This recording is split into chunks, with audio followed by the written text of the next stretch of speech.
The Muslims arrived in 633, just a year after the Prophet's death. They had burst out of Arabia. The speed of their advance was astounding.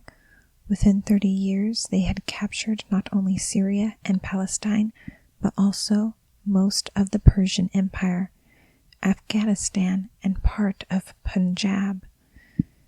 They next turned their attention to the west. Constantinople looked too tough a nut to crack, so they swung to the left and headed along the shores to North Africa. At this point, their pace became slower. It was not before the end of the century that they reached the Atlantic, and not till 711 that they were ready to cross the Straits of Gibraltar into Spain.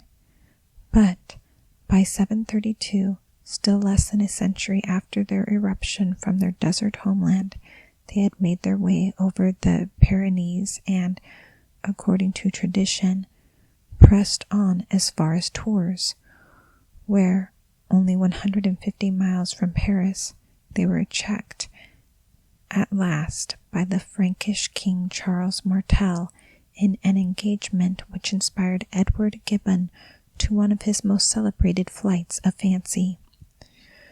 Modern historians are quick to point out that the Battle of Tours is scarcely mentioned by contemporary or near-contemporary Arab historians, and then only as a comparatively insignificant episode.